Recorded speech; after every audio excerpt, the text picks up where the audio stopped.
Mashal Khan. His exact date of birth is hard to find on the internet, but according to some reports, he was around 23 to 25 years old at the time of his unfortunate demise. Mashal was a bright young student at the Abdul Wali Khan University in Mardan, located in the province of Khyber Pakhtunkhwa in Pakistan. According to his father, Mashal, from an early age, was so dedicated to his studies that he would study up to 15 hours a day, every day, and would always encourage his brother and two younger sisters to study hard as well. Apart from his studies, he would also often write poetry in his native language of Pashto. Mashal was also known to be quite a pampered child and had hopes of one day being able to help support and take care of his family. After completing his college with good grades, he received a scholarship through which he was able to study engineering at a university in Russia. Sadly though, he had to come back to Pakistan after just 1 year, as his family was unable to support him financially, as they had limited financial resources. After coming back to Pakistan, he enrolled in the Abdul Wali Khan University, where he decided to complete his master's in mass communication and journalism. However, it was here that Mashal was known to be quite outspoken and would often criticize the university and its faculty members. He criticized the vice-chancellor, accused him of never attending the university. He would also criticize the teachers and faculty members, stating that one individual in power would have multiple responsibilities. According to him, everyone in authority was a thief here. The way the university collected outstanding dues was also heavily criticized, as it charged students Rs 25,000, while other universities only collected a sum of 5,000 rupees. On the 11th of April 2017, Mashal had given an interview to a local news channel in Mardan, where he had again criticized the university. Interestingly, on the 13th of April 2017, the assistant registrar of the university had posted an official notice on the online board stating that Mashal, with two of his friends, had been rusticated and suspended and would be investigated for blasphemous activities being conducted in the university premises. Now, prior to this, Mashal had never been accused of blasphemy ever. According to some news reports, his teachers referred to him as a humanist and said that he would often criticize the political system of the country, but never heard him say anything against the religion. On the contrary, some would say that in reality, Mashal was actually a devout Muslim.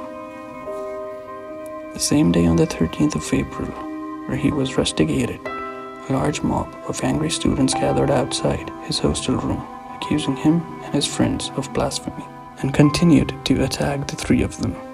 According to some reports, he was also shot and then thrown out from the second floor of the hostel.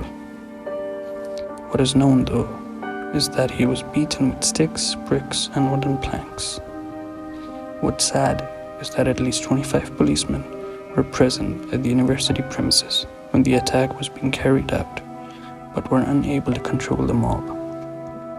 It was also reported that some leaders of the student body were also part of the mob. Later, when more police force arrived, at least 61 people were arrested, and following that, an investigation was conducted in which the police were unable to find anything blasphemous that Mashal had said or posted on social media. The Inspector General Police stated, "We did not find any concrete evidence under which an investigation or legal action can be launched against Mashal, Abdullah or Zubair." Also, according to Abdullah, the university's administration summoned him to the mass communications chairman's office, where they pressured him into accusing Mashal of blasphemy. When Abdullah refused, the administration issued the online notification, and later on, the three of them were punished and were victims of mob lynching. Also, according to one of the prime accused, 15 to 20 people were present at the chairman's office prior to the attack, discussing the three students and their controversial views on religion. One student also had stated his will to kill Mashal in the meeting. When they approached to the room of Mashal, they also called for bystanders to join in and managed to gather an angry mob outside his hostel room. On the 14th of April 2017, his funeral was held, where his neighbors were prevented from attending the funeral by some angry fanatics. They were given death threats by these same individuals. However, his relatives and some neighbors, regardless, decided to attend the funeral. With his unfortunate death, his family's hopes were also buried that day. On the 21st of April 2017, the university superintendent and office assistant were also arrested and imprisoned on judicial remand. Some of the accused were sent to the anti-terrorism court. 4 days later, 2 other suspects were handed over to the ATC. During the course of the investigation, it was also reported that the online notification in which it was said that Mashal with 2 of his friends were investigated was actually issued after the incident had taken place. A 13-member joint investigation team had been constituted by the Supreme Court of Pakistan in response to the lynching incident, which had submitted its final report on the 3rd of June 2017, clearing Mashal's name from any blasphemy charges, and had termed his lynching a premeditated incident conducted by elements in the student body and the university administration. The report had also cleared Mashal's 2 friends, Abdullah and Zubair's name. According to the report, the 2 prime inciters of the lynching were Sabir Meir, president of the Pashtun Students Federation, and Ajmal Khan, president of the university's employee union. Ajmal later on had confessed that a month before the lynching, Sabir, along with the university employee Asad Katlang, came to his office and told him that they had to get rid of Mashal, and then proceeded to hatch a plan for his murder. It was further found that the university had serious management issues, where top posts were filled by people of criminal background due to their political affiliation. Following the incident, large protests were held in different parts of Pakistan. On the 40th day after the death of Mashal Khan, a public meeting was held in his village in which students and political activists participated in large numbers and asked for exemplary punishment of Mashal's killers.